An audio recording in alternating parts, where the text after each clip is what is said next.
Hi, I'm Tamara from Platinum Event Planning, helping you plan your wedding from the start. Today we'll be talking about the 4 things that you really need to do before starting any of your wedding planning: your budget, your theme, guest numbers, and choosing a venue. With your budget, it's important to do this before any other planning. Be sure to work out a figure that you're both comfortable with. Be realistic to what you can both afford and pay back. And if any parents or family are offering to assist you, get a monetary figure rather than an item they'll pay for. For instance, they might be thinking they'll pay for photography and are budgeting $1,000, while you might be thinking of choosing a photography package worth $7,000. And that's really important to get that out of the way early. Are you both on the same page? How do you vision your wedding? It's important to see how you and your partner both vision your wedding. If you choose 2 things that are each important to you, you can see where you both lie. So it might be really important for one person to have a 5-course meal and a big 6-tier cake, while the next person might be thinking finger food and cupcakes. Or one person might be thinking they really want a live band, where the next person might be thinking they want a DJ. Very important because they can really affect your budget. And if you compromise these things, it's going to make things a lot more stress-free.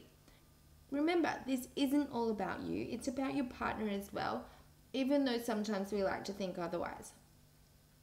Pre-plan each aspect of your wedding budget based on these visions and the things that are important to you. You can see where to take money from in your budget and where to add money to. The things that are important to you and the memories you're going to have. With your guest numbers, be tough. That is the best tip I can give you to saving money on your budget. Anyone you haven't had contact with in the last 12 to 24 months, even if they used to be close, shouldn't be on your list. Even if they were your best friend years ago, if you haven't made contact, they shouldn't be there. You're paying between $100 to $200 per person on average. And if you can get 10 people off your guest list, that's a couple of $1,000s. With your theme, there are so many different options to choose from. You can go with colors, a gold, silver, black, white, any color of the rainbow. You can go with a traditional church wedding, you can go a beach wedding, rustic, a glitzy glam wedding, a country wedding. There's so many different options, but it is important to choose something that really reflects you and your partner. It's no point choosing something out of a magazine that looks great if it doesn't reflect you and your partner. Why is my theme so important early on? Your save the dates and invitations are the first glimpse your guests are going to get of your theme. So if you can choose your theme early on, you'll be able to use that in your save the dates and really show that off. It's important to do your theme early so you can choose a venue that suits. For instance, if you want a beach wedding, there's no point in booking a city grand ballroom. Your theme also will reflect in your dress. For instance, you wouldn't wear a ball gown on the beach, and you might not wear a mini dress in a church. Your theme can help you choose centerpieces. For instance, glitzy, glam, rustic. You can get some beautiful theming. Particular colors, there's so many different options. The gifts you give your guests should really reflect on the memories they've made on your day. Your stationery, your place cards, seating chart, menus, your ceremony program, you can carry out your theme in all of these, and if you get it early on, you can have the same calligraphy, you can have the same fonts, carry out from your save the dates, your invitations, all the way through to your wedding day stationery. Now, when choosing a venue, does it suit your theme? Does it fit within your budget? You should spend a maximum of 50% of your budget on venue hire, food, and drinks. Does it fit your number of guests? Are you able to use your own suppliers?